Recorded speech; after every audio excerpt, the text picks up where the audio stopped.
Salut à tous, c'est Constant qui vous parle. Je suis très heureux de vous retrouver pour ce nouveau post-mortem sur la chaîne Dunk Hebdo. C'est mon premier post-mortem à la présentation. C'est même mon premier podcast à la présentation du côté de Dunk Hebdo. Donc voilà, c'est là où vous vous rendez compte qu'au niveau des calendriers, c'est un petit peu difficile du côté de la team DH pour que j'arrive à présenter des épisodes. C'est que vraiment, Adrien n'est pas là, Ben c'est compliqué, Amine c'est compliqué aussi au niveau des calendriers. Donc voilà, un petit peu d'indulgence si vous écoutez pour la première fois de Kebdo, ou alors pour les habitués, ça doit vous faire bizarre de m'entendre parler pour la première fois. Enfin, de m'entendre parler en premier pour la première fois, mais assez blablaté. Pour ce post-mortem, on se dirige du côté de Colorado, du Colorado, pardon, pour parler des Denver Nuggets. Et pour ça, je suis accompagné de Tom. Tom, comment ça va? Ça va, écoute, ton instant, je vais essayer de te faciliter un petit peu le maximum la présentation, même si tu l'as très bien fait sur la chaîne pardon, We Are Thunder, qu'on vous invite à aller voir. Vous pouvez écouter Constant parler du Thunder de façon hebdomadaire, où tu as souvent présenté les débriefs de matchs de playoff que vous avez joué cette année. Ouais, j'ai présenté, j'ai fait le passe-plat, on va dire, d'une section à une autre pour les autres intervenants. Comme là, je peux faire un petit peu le passe-plat sur les post-mortem. On va dire que c'est l'avantage des post-mortem. On a une trame un peu fixe qui peut permettre de me raccrocher potentiellement et d'éviter que ça parte dans tous les sens. Et le fait de n'être que deux déjà intervenants, c'est un peu plus simple, on va dire, à présenter que les épisodes à 4, voire à 6, où il faut répartir la parole. Toujours est-il que pas de pause pour les post-mortem comme vous êtes habitués. On est là pour parler des Denver Nuggets, les ex-champions en titre, puisque le champion a été détrôné par les Loups et par la meute de Loups du Minnesota en 7 en demi-finale de conférence. Tom, tu avais déjà parlé de cette série lors d'un précédent podcast avec Ben et Madiane lorsqu'il y avait 2-2 entre les deux équipes. Il me semble que tu avais pronostiqué une victoire des Nuggets au final. En 7, Dans la oui. réalité, en 7, voilà, tout à fait. Dans la réalité, les Nuggets ont été battus en 7, tout en menant 3-2 et en menant de 18 points dans ce match 7 perdu à domicile. Donc, j'ai envie de te lancer sur globalement le match 5, le match 6 et le match 7. On avait vu un Denver sur le match 5 qui était dans la lignée de ses précédents matchs, un Denver dominant notamment avec un Jokic, extraordinaire énorme Jokic, Jokic. Ouais. avant de retomber un petit peu dans les travers, j'ai envie de dire, de ce qu'on avait vu en début de série, notamment avec cette panne offensive terrible lors du Ouais. match 6 où Ouais. il Ouais. marque moins de 75 points, et ce match 7 où il mène de 18 avant d'avoir une perte terrible d'adresse au niveau des 3 points, qui m'a un peu fait penser d'ailleurs au match 7 entre les Bucks et les Celtics en 2022, où tu as un joueur top 2 du DH20 qui domine, mais où derrière tu as une perte de shotmaking qui fait que l'attaque ne suffit plus. Qu'est-ce que tu as pensé, toi, de ces 3 derniers matchs et cette élimination de Denver? Est-elle réellement surprenante lorsqu'on avait vu les 4 premiers matchs de la série? Surprenante et peut-être un peu prématurée. Alors c'est vrai que, enfin, moi personnellement, j'avais pronostiqué Denver en 7. J'ai eu raison si le match avait duré 3 quarts temps. Si le match avait duré 3 quarts temps, mais ce ne fut pas le cas. Tu as parlé des matchs auxquels ça te faisait penser. Moi, ça m'a fait aussi penser au match contre les Clippers dans la bulle, le fameux match 7 contre les Clippers dans la bulle, où les Clippers déjouent littéralement offensivement et où du coup Denver arrive à prendre la main. Et du coup, ça fait un peu reverse jinx entre guillemets, où Effet miroir, ouais. tu vois pour la première fois de l'autre côté, puisque voilà, c'est la force de cette équipe de Denver, c'est la notion d'implacabilité offensive, où quoi qu'il arrive, ils vont trouver une solution offensivement, surtout qu'en plus ils étaient à la maison. Chez eux, on sait que voilà, avec entre guillemets l'altitude, des choses comme ça, c'est une équipe qui aussi bénéficie de ça, et les voir perdre 3 matchs à domicile sur la série, c'est vrai que c'est pas quelque chose qu'on aurait pu voir venir. Mais en tout cas, ça a été quand même une série disputée. Guillaume, qu'on salue, hein, du Basket Lab, qui parlait en fait d'un échange de gifles, entre guillemets, où effectivement sur cette série, il n'y a pas eu vraiment de match serré, mais il y a eu entre guillemets, des séries de runs de domination de part et d'autre, où on a eu les 2 premiers matchs littéralement dominés par Denver, par Minnesota, pardon, avec justement ce match 2 où je pense qu'ils peuvent s'en vouloir d'avoir perdu ce match 2 sans Rudy Gobert. C'était peut-être le moment où voilà, ils auraient pu revenir dans la série. On a eu trois matchs dominés aussi par Denver avec du très très grand Nikola Jokic, vraiment du très très grand Jokic. Et ensuite, on a eu les deux derniers matchs de la série qui ont été ou à l'intérieur du match. Alors, le match 6, il y avait pas grand chose à faire un petit peu pour Denver, mais vraiment le match 7, on a du coup une grosse domination au début de match avec une volonté de relancer un peu Porter, donc, dont on parlera, hein, parce que Michael Porter qui a fait une excellente série face aux Lakers, qui là s'est trouvé en panne, littéralement en panne sèche d'adresse sur cette série pardon, à Minnesota, et qui voilà, un Jamal Murray aussi qui était aussi en difficulté au niveau du checkmaking, et on a senti même si Jamal Murray fait une grosse première mi-temps au scoring, on a senti aussi que à mesure que la série avançait, Jokic avait besoin de prendre plus de volume offensivement, et il s'est retrouvé un petit peu court, et voilà, et comme on va dire c'est le métronome et le maître à jouer de l'équipe, quand toute la majorité de son usage passe sur du scoring, ben on a des joueurs qui bénéficient de son playmaking, qui sont un peu moins mis en avant.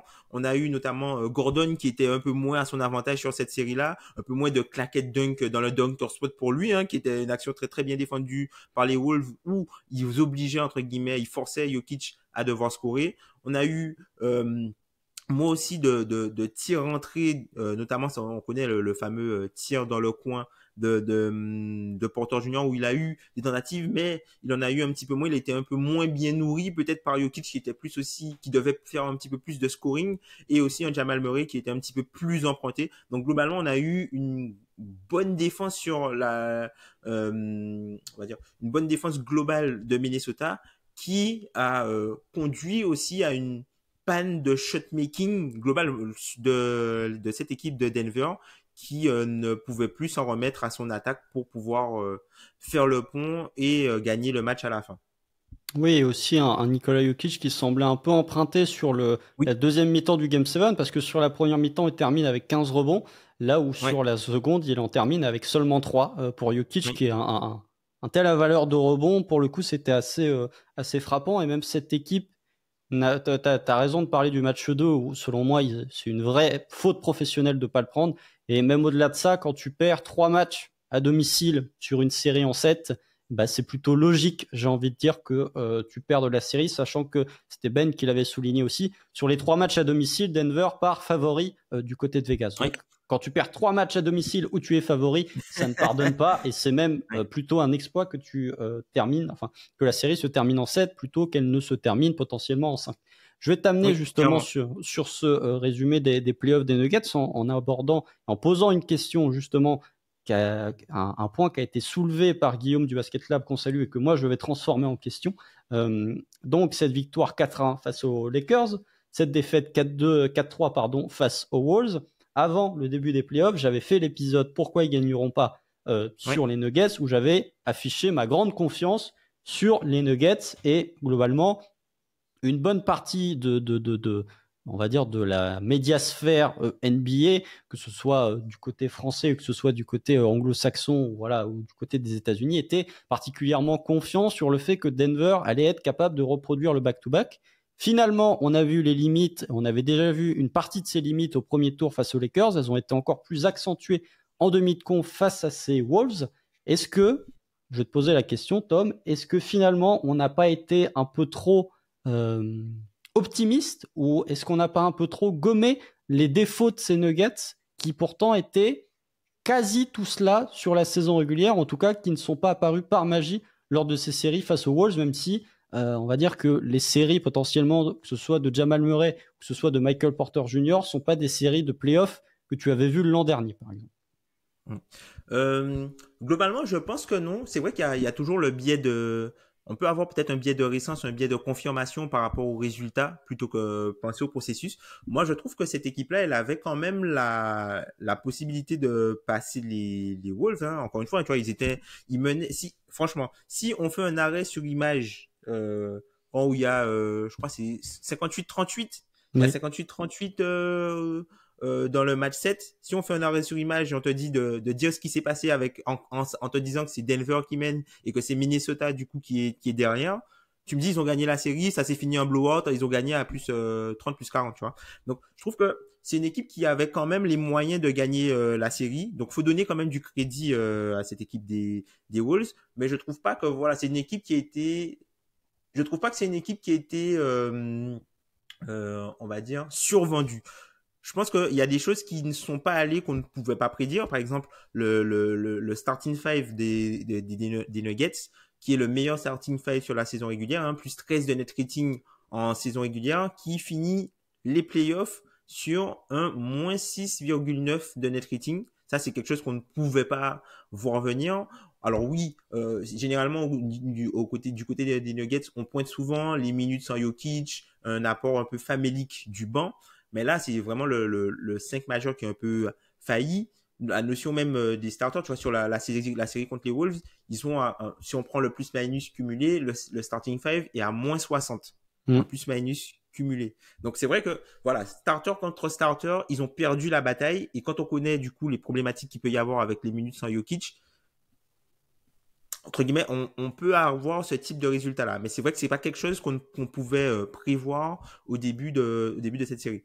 Il y a aussi Jamal Murray. On avait eu un Jamal Murray indécent l'année dernière en termes de shot-making et d'efficacité globale. Et quand on regarde les playoffs de Jamal Murray, il a été très en deçà de ce qu'il peut produire habituellement. Hein. Parce que quand on regarde, par exemple, sur les 20 matchs qu'il a joué l'an dernier, Jamal Murray, il a eu 13 matchs sur 20 au-dessus du 52e centile à l'efficacité globalement. Selon toi, il en a eu combien cette année? Alors, il y a... Attends, c'est le match 4 face aux Wolves où il prend feu ou c'est le 3? Je sais plus, je crois que c'est le 4 où il prend feu. Il doit en avoir... Allez, il en a moins de 4. Donc, je vais te dire 3. Allez, 3. Il en a un sur ses playoffs. Ah bon, encore pire. Il en a qu'un seul. C'est le 4 face à Minnesota, non? Non, même pas, il est en dessous. Alors. En dessous. Alors, je sais pas lequel. Je sais pas lequel. Mais ou face aux Lakers, peut-être. Oui, c'est le dernier match face à Minnesota où il est au-dessus. Ah oui, bah bien sûr, oui. Et encore le dernier match face à Minnesota avec sa grosse première mi-temps. Voilà, et encore ouais, comme tu l'as dit, la deuxième mi-temps est vraiment pas top. Mais après sur Minnesota, enfin sur Denver, sur la faillite, on va dire, de Denver, avant de rentrer vraiment sur les interrogations de l'intersaison, je vais réagir rapidement parce que il y avait quelques points que j'avais soulignés sans trop m'avancer parce que j'étais le plus chaud de l'équipe sur la capacité de Denver à faire le back-to-back. C'est-à-dire que je l'avais dit dans le podcast, pour moi, tu avais 95% de chances que la finale, ce soit Denver face à Boston. Bon, j'avais 50% probablement de bonnes réponses, mais j'avais pas le vainqueur de la conférence Ouest. Mais ce manque de 3 points, qui était un point que j'avais souligné, où Denver était capable de remporter des matchs sur un faible volume de 3 points, mais à quel point tu pouvais continuer de remporter des matchs avec un volume de 3 points qui pouvait être encore plus bas que ce qu'il était sur la moyenne. On l'a vu sur ces matchs-là qu'il y a eu des problématiques. Il y a eu aussi des problématiques au niveau des role players, qui était un point qu'on avait souligné avec la perte de Bruce Brown, par exemple, qui aurait pu franchement largement aider cette équipe des Nuggets dans cette série face à Minnesota, parce qu'on a vu que Minnesota défensivement n'était pas trop inquiété par le porteur de balle ou ne s'inquiétait pas trop du porteur de balle lorsqu'il ne s'appelait pas Nikola Jokic ou voire même Jamal Murray. À partir du match 3, il y a eu des situations où c'était Aaron Gordon qui portait la balle, où ça a plutôt bien marché pour eux, mais selon moi, Bruce Brown aurait pu apporter. On a vu quelques limites de certains joueurs qui avaient été un peu vendus, pas survendus, mais on va dire qui ont été resplendissants en saison régulière et moins resplendissants en playoff. On a vu qu'un Peyton Watson, par exemple, qui était censé être le remplaçant de Bruce Brown, d'après le front office de Dallas, et c'est l'une des raisons, plus bien évidemment les luxury tax, pour laquelle Bruce Brown n'a pas été prolongé, c'est qu'ils avaient confiance sur Peyton Watson, qui a été benché parce qu'offensivement, il n'apportait aucune solution et que l'attaque de Denver était déjà en difficulté. Ce qui fait que le joueur le plus reliable en sortie de banc de Denver sur ce round de playoff, c'est Justin Holiday. Quand ton joueur le plus reliable en sortie de banc, c'est Justin Holiday, ça commence à être difficile, surtout que de l'autre côté, tu as eu un Nickeil Alexander qui est sorti de sa taverne sur certains matchs, tu as eu le Nasric Game, que ce soit au Game 1 ou que ce soit au Game 7, Et c'est Ouais. le banc, entre deux équipes de la seconde apron en plus, c'est le banc Mm. de Denver a paru beaucoup plus faible que le banc de Minnesota. Mm. Après, c'est vrai que le banc de Denver, il y a beaucoup moins d'expérience dessus, hein. Comme tu l'as dit, Justin Holiday qui a fait une bonne prestation, qui est un joueur au minimum, faut le saluer, hein, quand il y a des joueurs au minimum qui arrivent à donner satisfaction. On a eu aussi de bonnes minutes de Christian Brown, hein, qui est venu un peu suppléer KCP qui était un peu en difficulté, en tout cas en début de série sur Anthony Edwards. Donc il a donné de bonnes minutes. En tout cas là, on peut dire que pour lui, ils se sont pas trompés. Il avait montré déjà de bonnes choses en tant que rookie l'an dernier. Et puis là, il a confirmé que ça peut être un joueur de 16 matchs, entre guillemets, de 16 victoires. Ça peut être un joueur de 16 victoires et un joueur de playoff. Après, c'est vrai que pour Peyton Watson, hein, comme tu l'as constaté, très peu mis en confiance aussi par Malone, qui l'a fait un peu sortir de la rotation, littéralement. Pas de Zeke Nagy non plus, pas de Strozer, pas de... Voilà, tous les joueurs en fait qui sont arrivés n'ont pas... Enfin, les joueurs qui sont arrivés l'an dernier, puisque voilà, c'était aussi l'un des projets de Calvin Booth, hein, c'est de créer une dynastie sur le long terme en entre guillemets en essayant de faire ce que Boston a fait, c'est-à-dire récupérer des role players et pas forcément payer des joueurs qui arrivaient en fin de contrat chez eux. Mais là, du coup, on a eu ils se sont un peu heurtés à la réalité où ils avaient très peu, entre guillemets, de matchs. On voit que tu vois, leur banc qui jouait à peu près en moyenne 15 minutes par match, ben là, ils sont tombés à une dizaine de minutes, quoi, globalement. Donc, on a vraiment eu un Mike Malone qui a forcé sur le temps de jeu des titulaires. Et malheureusement pour lui, ça n'a pas été puisqu'il y avait un des titulaires qui... les titulaires offensifs étaient un peu en deçà, notamment Porter Junior aussi, qui... une terrible adresse, en tout cas sur la série face à Minnesota où il met littéralement pas dedans. Tu vois, on parlait de Jamal Murray tout à l'heure, des matchs au-dessus du 52e centile. Là, sur la série face aux Wolves, Michael Porter Jr., il a juste 2 matchs au-dessus du 25e centile à l'efficacité.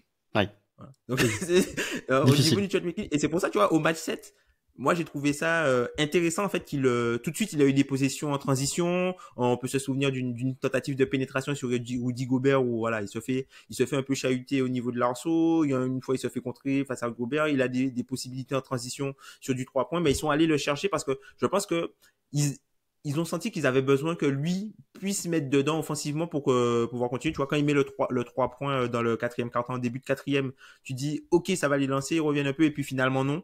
Donc voilà, c'est un peu dommage, et c'est un joueur qui, sur sa série, avait eu, on va dire, il avait reçu beaucoup d'éloges sur sa série face aux Lakers, notamment sa capacité à punir et à sanctionner, et qui là n'a pas répondu présent, ce qui a aussi rendu plus important d'avoir un gros impact des joueurs de banc.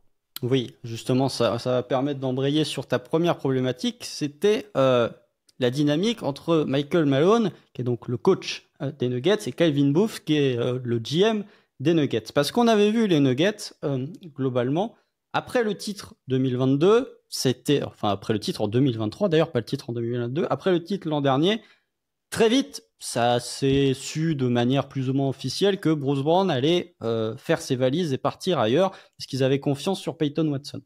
On a vu à la draft aussi que Denver avait fait ce pari d'aller chercher des joueurs avec des contrats non garantis au second tour. Voilà, les Julian Strawther, les Zeke Nagy, voilà. Tout ça, c'est des joueurs qui étaient...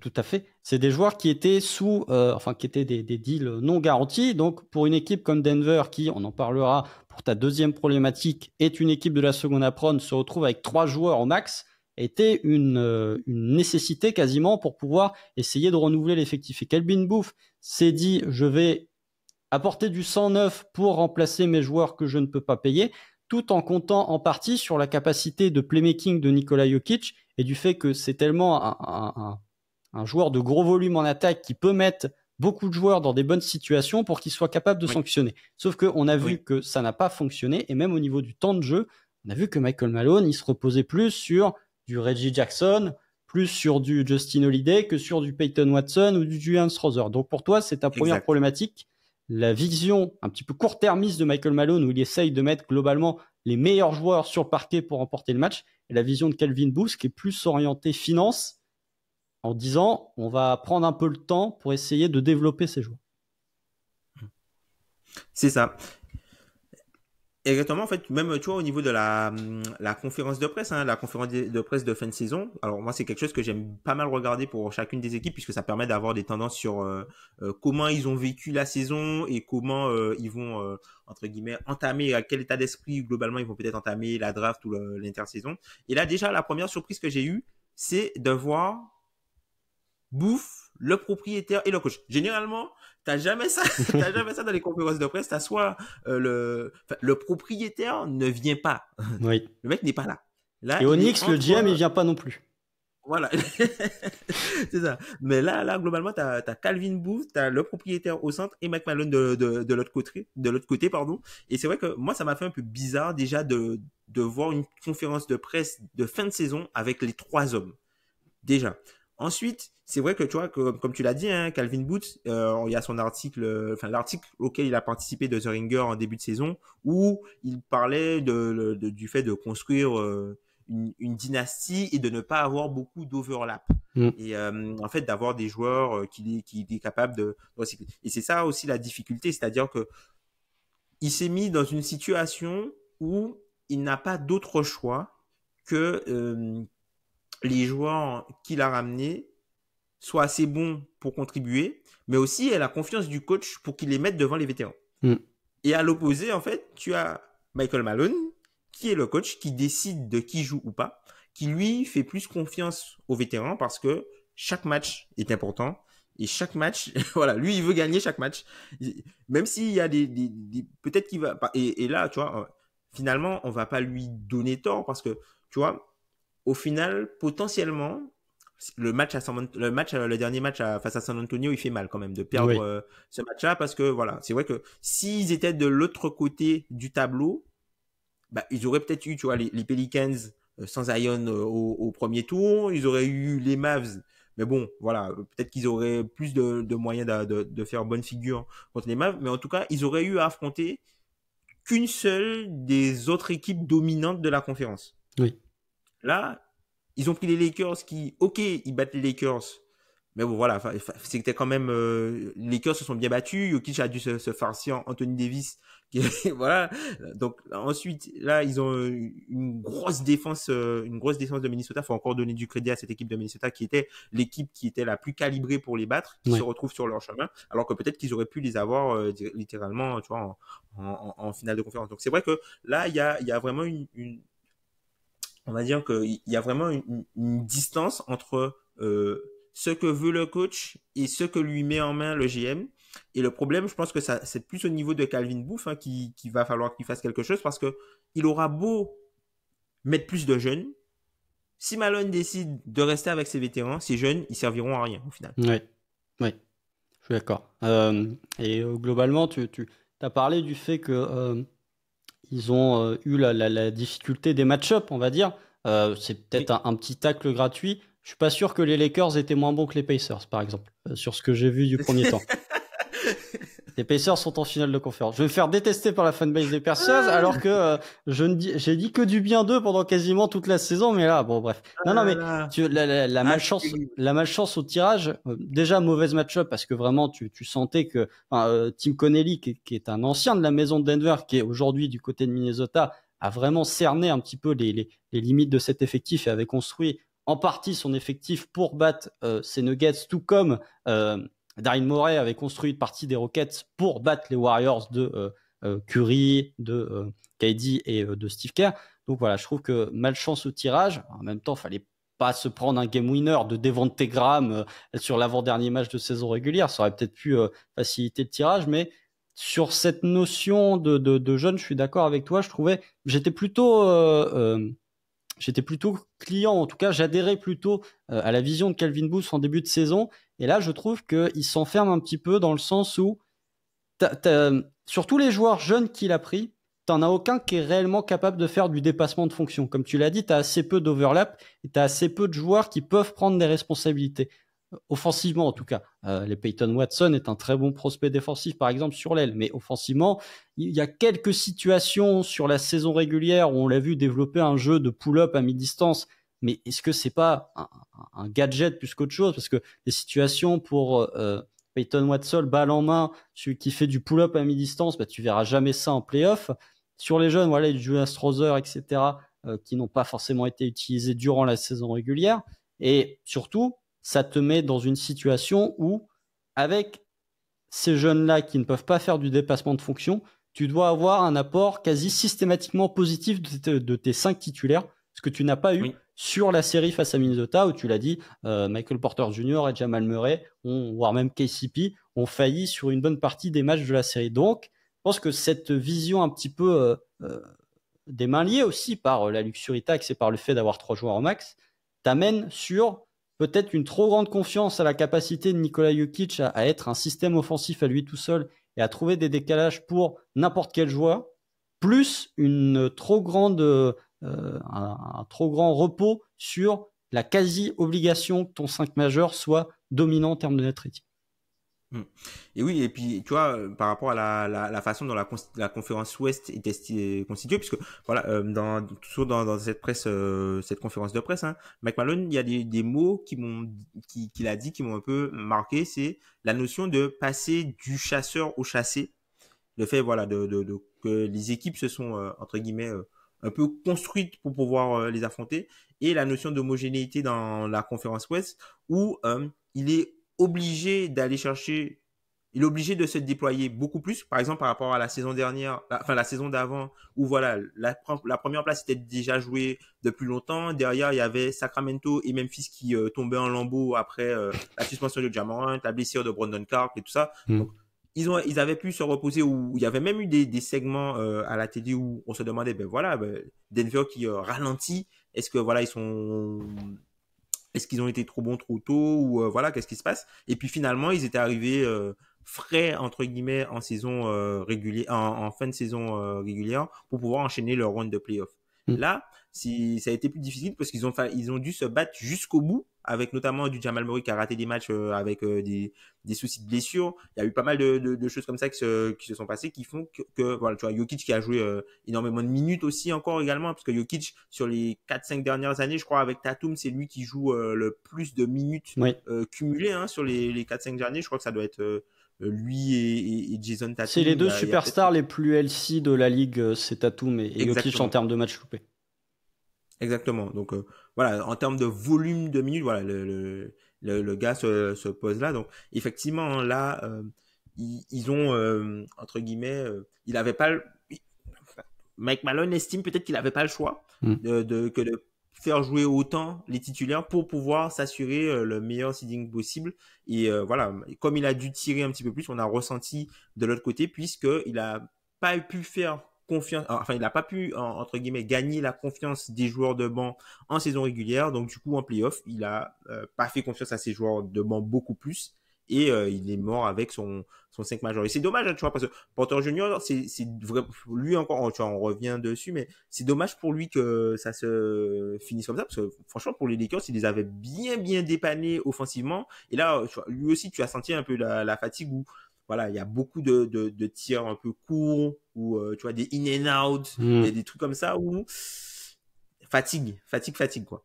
Ouais, et globalement, ça démontre aussi que cette théorie de Denver qui se ficherait un petit peu du ceiling, c'est avéré être fausse, parce qu'ils ont joué, même le dernier soir de la régulière, ils ont joué, et c'est aussi en partie lié au fait que, comme tu l'as dit, l'homogénéité de la conférence Ouest faisait que t'aurais peut-être préféré qu'OKC et Minnesota se tirent la bourre en demi-finale de conf plutôt que de te retrouver à jouer les Lakers au premier tour, plus Minnesota en demi-finale de conf. Mais je vais te lancer sur le deuxième point, Tom, et qui peut faire un petit peu, je vais faire un mix. Tiens, vu que c'est la première fois que je le présente, je vais fusionner un peu où on en est dans le projet et ta deuxième problématique, puisqu'on va parler du cas Kentavious Caldwell-Pope. Et moi, j'aimerais amener ça sur où on en est dans le projet de Denver. C'est-à-dire que Denver a été, bien évidemment, champion NBA l'an dernier. Là, on va estimer que c'est un échec parce qu'ils ne font que une demi-finale de conférence, mais est-ce que c'était réellement du niveau d'une demi-finale de conférence? Peut-être pas, on visait peut-être plus haut en termes de niveau de jeu. malgré tout, on est sur une équipe qui a déjà 191 millions de salaires alloués la saison prochaine. Ils sont donc dans la seconde apron avec tout ce que ça apporte comme manque de flexibilité financière, tout ce que ça apporte comme restrictions au niveau de la luxury tax et de restrictions sportives, sachant que, comme j'ai dit, ils ont 3 joueurs au max que sont Nikola Jokic, Jamal Murray et Michael Porter Jr., et que Kentavious Caldwell-Pope, qui est un petit peu le 5e titulaire, qui était le joueur que tu citais notamment l'an dernier comme étant le Danny Green, un petit peu le nouveau Danny Green, ce joueur d'expérience que tu mets sur les ailes, capable de jouer off-ball et capable de sanctionner. Il y a une player option à 15 millions, sachant qu'il a 31 ans. Selon toi, Tom, on en est d'ailleurs, enfin, je vais formuler la question comme ça. Est-ce que KCP peut être un peu un domino du fait que les Nuggets sont dans une situation où ils sont déjà au niveau de la seconde apron, que Jamal Murray, il lui reste 2 ans de contrat, donc il peut déjà être éligible à une extension, et une extension qui ne sera plus à 25, mais à 30% du cap. Est-ce que selon toi, ça peut être un domino de cette situation où financièrement, tu es déjà pas mal limité au niveau de tes options, tu as encore de la masse salariale à allouer sur les futures années à Jamal Murray. Est-ce que c'est pas aussi cet été un des tournants majeurs de la situation et du projet des Nuggets? Oui, clairement, puisque voilà, KCP, là tu parlais de Bruce Brown qui était important dans la construction de l'équipe, mais l'équipe peut fonctionner. KCP, si tu l'enlèves, là tu perds ton 5 majeur. Clairement, tu perds le meilleur 5 majeur sur les 2 dernières années de saison régulière. Parce qu'on regarde au niveau c'est Bobby Marks qui disait ça dans son papier de l'intersaison. C'est la première fois depuis les Boston Celtics, je crois 2008, 2007-2008 et 2008-2009 qu'une équipe a le même 5 majeur qui domine la ligue en termes de net rating. Donc ils étaient premiers l'an dernier, ils étaient premiers aussi cette année. Donc du coup, là si tu perds KCP, tu es dans une... non seulement tu n'as pas beaucoup de moyens pour le remplacer, parce que même en le perdant, tu es quand même... tu vas, en fonction de ce que tu fais avec la player option, en fonction de ce qui se passe avec la player option de Reggie Jackson, tu peux te retrouver, entre guillemets, au-dessus de la première apron, tout en étant en dessous de la seconde apron. Et on sait que si tu veux, le seul outil que tu peux utiliser quand tu es dans cette zone-là, en dehors des contrats minimum, c'est la taxpayer mid-level potentiellement. Sauf que l'utilisation de cette taxpayer mid-level te hardcap au montant de la seconde apron. Oui. Donc, si tu décides de l'utiliser, tu peux pas dépasser le montant de la seconde apron, alors qu'on sait que Denver, là, comme tu l'as dit, est déjà potentiellement à 191 millions. Donc, c'est quelque chose qui va être très compliqué, sachant qu'ils ont aussi leur pic de draft qu'ils vont devoir utiliser. Alors, peut-être que on sait qu'il y a des restrictions au niveau de la seconde apron et tu peux pas, du coup, packager, entre guillemets. Tu peux pas agréger, une fois que tu es au-dessus de la seconde apron, plusieurs joueurs pour les transférer contre un seul joueur. Donc peut-être ce qu'ils peuvent faire potentiellement, c'est attacher le pic qu'ils ont cette année à Zeke Nnaji pour faire redescendre peut-être la masse salariale et là re-signer, utiliser entre guillemets leur taxpayer mid-level ou re-signer KCP en l'augmentant et après voir ce qu'ils peuvent faire, quoi. Parce que je pense que KCP ils peuvent pas se permettre de le perdre. Pour moi, c'est un des meilleurs défenseurs, encore une fois, sur le périmètre de l'année dernière, franchement, la navigation à travers les écrans, les fronts. Franchement, KCP, j'ai beaucoup aimé sa défense cette année.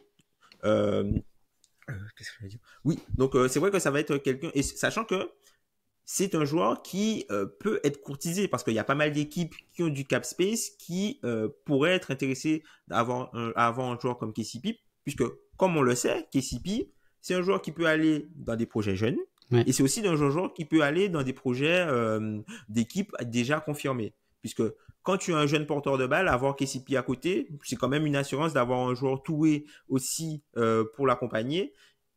Et quand pour les équipes, entre guillemets, qui cherchent ce fameux 5e starter, on va dire qu'aujourd'hui, KCP, c'est un peu le 5e starter parfait, tu vois, la Derrick White.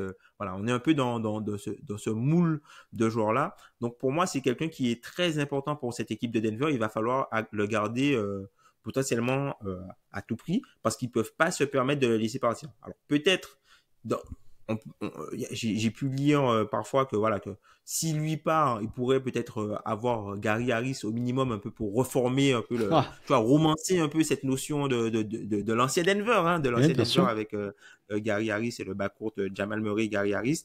Mais bon, moi je trouve qu'il y a un vrai delta hein, d'un point de vue niveau de jeu de ces deux joueurs-là et que l'équipe perdrait trop à perdre KCP. Donc pour moi c'est un vrai domino et voilà KCP on en discute en off, c'est un joueur qui a déjà gagné 2 titres dans 2 franchises différentes. Peut-être que c'est pas la compétitivité qui va peut-être plus l'attirer cette fois-ci sur son prochain contrat. Oui, t'as parlé de Gary Harris, bah pourquoi pas faire revenir Will Barton, Tyson Chandler et Paul Millsap s'ils veulent vraiment reconstruire l'ossature de 2018-2019. Non, mais concernant KCP, je suis d'accord avec toi, je pense que c'est une nécessité de le garder. Alors à voir, peut-être aussi que lui va estimer que, je sais pas, il va se dire, je vais prendre ma player option et du coup, potentiellement, une année supplémentaire ne va pas me faire suffisamment me faire perdre de niveau. Par Perdre en exemple, cote. s'il fait un truc où il se dit j'ai 31 ans, je prends ma player option et du coup je prends un contrat, je sais pas, allez, 3 ans pour aller jusqu'à mes 34, 35 ans. Mhm. Peut-être qu'il se dit, eh ben en fait, ce delta-là que je pourrais avoir supplémentaire sur la free agency par rapport à ma player option que je ne vais pas avoir, il sera quand même euh, enfin, le delta sera quand même moins inférieur que s'il venait à pas prendre sa player option et que du coup il avait un contrat qui allait jusqu'à ses 33 ans par exemple, ou du coup à partir de Ouais. 33, 34 ans, il aurait un montant qui est un peu plus bas. Peut-être que une année supplémentaire ne va pas faire chuter sa valeur marchande suffisamment que de la prendre enfin que de ne pas prendre sa player option, de signer un contrat et d'avoir un autre contrat à signer d'ici 2 ou 3 ans. Donc ça, c'est peut-être un point qui peut le faire Je activer pense sa que player voilà, option. c'est ce qui, avec lui, il y aura la notion de qu'est-ce qu'il va privilégier entre les dollars ou les années. On dit souvent dans les contrats, c'est soit dollars over years ou years over dollars, où tu as des joueurs qui vont privilégier des contrats courts avec la possibilité de retourner sur le marché très vite, Mm. ou d'autres joueurs qui vont privilégier la sécurité financière sur du plus long terme en ayant une base annuelle un petit peu plus basse. Ouais. Donc voilà, et tu as parlé effectivement de Zik Nagy et de ces 8 millions qui peuvent potentiellement, Oui, de ces quasi 9 millions qui est un trade asset à surveiller, effectivement, parce que ça peut potentiellement être un des leviers qui peut leur permettre de conserver KCP. d'ailleurs, pour revenir sur lui un petit peu, Zik Nagy, je vais faire court sur lui. Il y a quelque chose de très intéressant qui est qui a été sorti par Adam Mares, qui est une des voix en fait dans la communauté US sur les Denver Nuggets. En fait, il parlait de l'implémentation des role players avec les joueurs du 5 majeur. Mm. Et en fait, il a fait un graphique, enfin un tableau où il a noté en fait que à peu près un petit peu plus de 80% des minutes de Zik Nagy cette saison ont été sans soit un titulaire ou il y avait aucun titulaire. Donc Ouais. soit il jouait dans des line-up full bench ou soit il jouait avec juste un titulaire.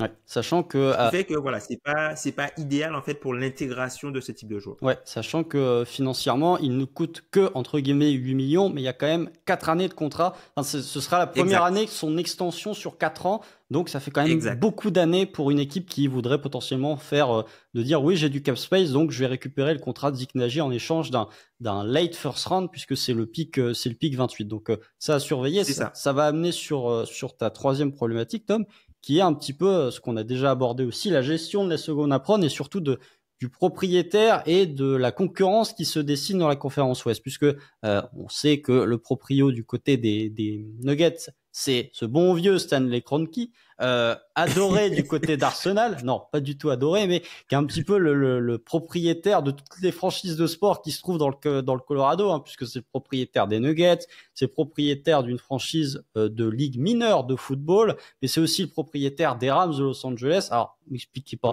Il possède toutes les franchises du Colorado et les Rams de Los Angeles, sachant que les Rams, avant d'être à Los Angeles, étaient un Saint-Louis, qui est pas du tout dans le Colorado non plus. Donc, je sais pas ce qui lui a pris, mais toujours est-il qu'il a connu ses grands moments de gloire entre 2021, 2022 et 2023, puisque quasiment toutes ces franchises ont été championnes, que ce soit les Rams, l'Avalanche du Colorado sur le hockey sur glace Les Nuggets. et les Nuggets, ils ont tous été champions sur un span de 2 ans. Et voilà, on sait que c'est un propriétaire richissime, mais qui a parfois des petits problèmes au niveau du portefeuille, ou en tout cas pour allonger la masse salariale du côté de Denver, et surtout cette gestion un petit peu de la seconde prone où on voit que globalement sur les réels contenders, c'est quasiment que des équipes dans la seconde prone. Tu as les Nuggets qui vont être très très vite rejoints par les Wolves, encore plus avec le All-NBA de Anthony Edwards. Tu as les Boston Celtics, tu as les Phoenix Suns, mais tu as quelques équipes. Tu as Miami, tout à fait. Et tu as quelques équipes, comme on en a parlé ou comme je vais en parler en fonction de la date de publication, des nouvelles équipes qui commencent à émerger du côté de la conférence Ouest, qui ne sont pas encore des équipes de la seconde prone. Je pense notamment à OKC, je pense à Memphis, qui même si Memphis se rapproche dangereusement, c'est dans la première prone. Voilà, même si Memphis se rapproche dangereusement, ils ne sont pas encore complètement. Et en plus, ils vont ajouter 4 années de deal rookie pour un joueur normalement de qualité. Donc, ta problématique, Tom, c'est comment vivre avec la seconde prone tout en étant compétitif et tout en gardant, sans être trop largué par potentiellement d'autres équipes qui sont des up-and-comers dans la conférence Ouest et qui, elles, ne sont pas encore dans ces optiques et ces problématiques de seconde prone. C'est vrai parce que, en fait, ça, c'est une grosse problématique pour pouvoir naviguer. Il faut avoir c'est quoi l'enveloppe qui est prêt à mettre le propriétaire sur l'équipe. Ça va être très, très important pour aussi juger les décisions que pourra prendre Calvin Booth. Parce que, globalement, c'est une équipe où elle a un joueur son meilleur joueur est dans la fleur de l'âge. C'est un joueur qui se blesse très peu et qui est souvent présent, qui joue des minutes et qui, comment dire, est dans son prime littéralement. Il vient de remporter son 4e MVP, non, son 3e MVP en 4 ans. N'alimentons pas les rumeurs. Il vient de remporter son 3e MVP en 4 ans. Et voilà, donc c'est quelqu'un qui domine son sport. Et peut-être que dans l'histoire du sport à Denver, tu n'auras plus jamais un joueur qui est aussi haut en fait dans la hiérarchie. Et peut-être tu n'auras plus jamais un joueur aussi dominant et aussi important dans l'histoire de la NBA que ce que tu as aujourd'hui avec Nikola Jokic. Donc, il faut construire pour maximiser ça. Parce qu'on sait que ça, c'est l'une des choses les plus dures à avoir, c'est avoir un joueur qui est un joueur all-time, sachant que c'est une équipe Denver qui n'est pas réputée, voilà, qui n'est pas réputée pour faire arriver des stars à la free agency, c'est uniquement par la draft globalement ou par des trades qui peuvent récupérer des joueurs, mais faire arriver des superstars du calibre de Nikola Jokic, ça ne se fera pas à Denver. Je pense pas en tout cas que ça se fera à Denver.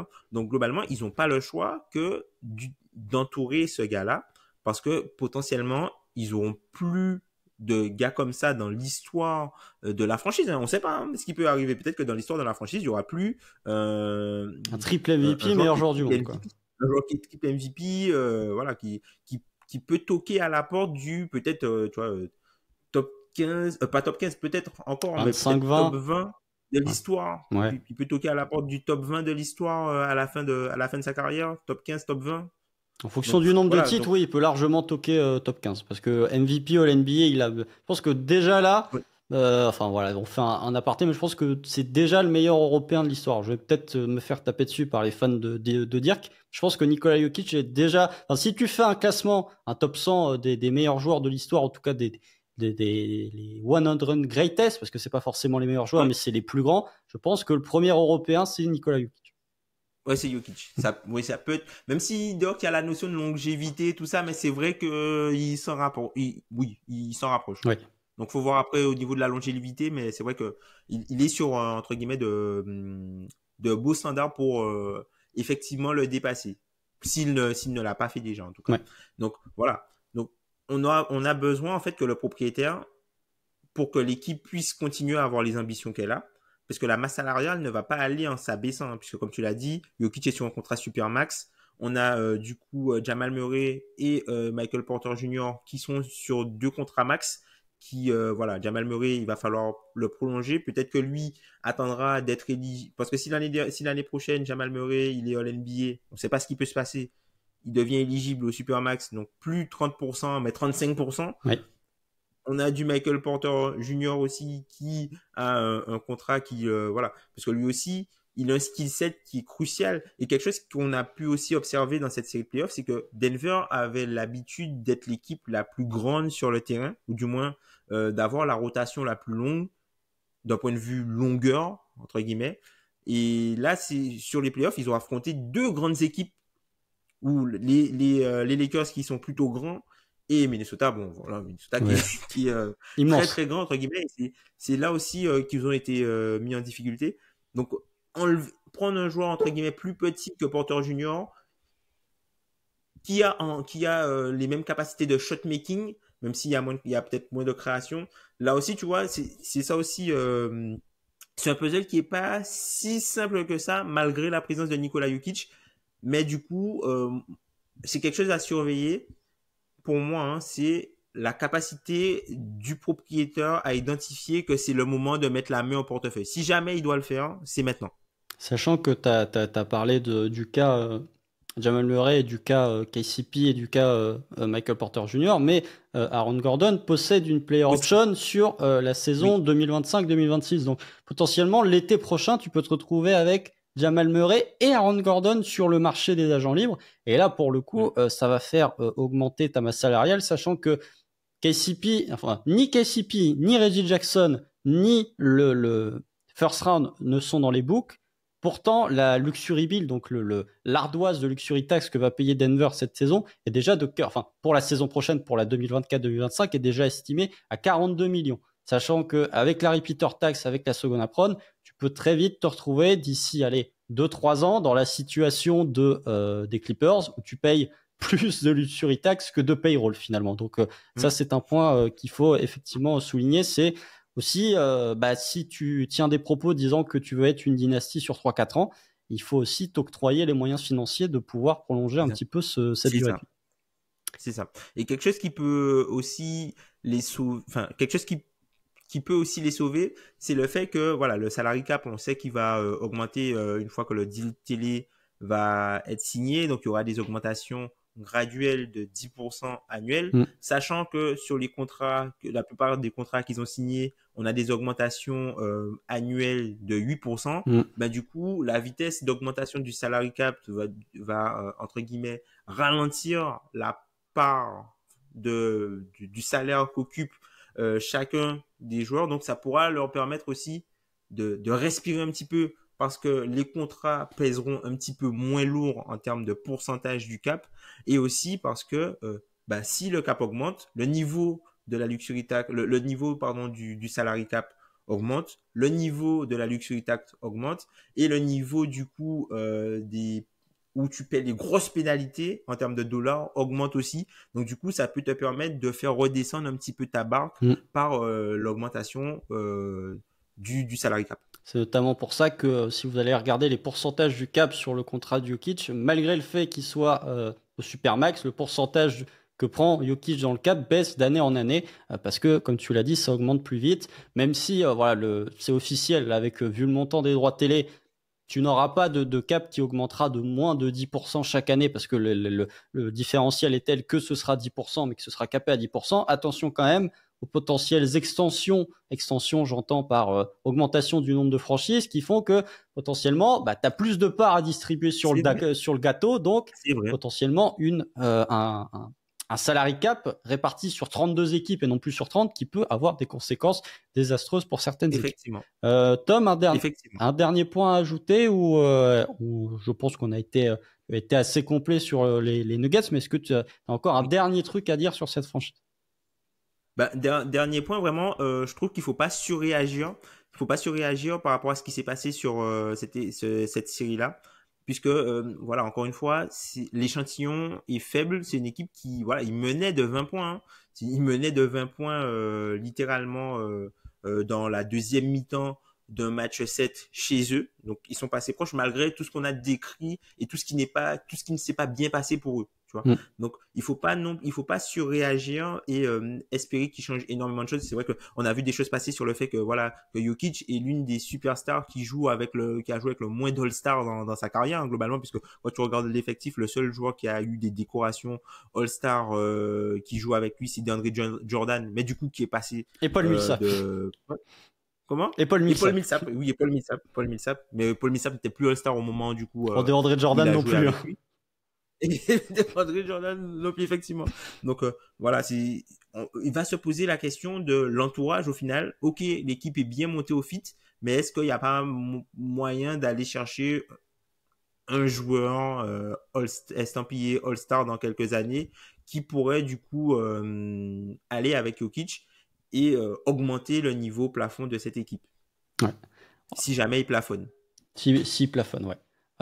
Sur ce, bon, on va s'arrêter là. Bon, évidemment, pour le premier podcast que je fais à présentation, il faut que ce soit le post-mortem le plus long. Hein, évidemment, on reste fidèle aux traditions. Non, mais toujours est-il, merci de nous avoir écoutés si vous êtes arrivés jusqu'au bout.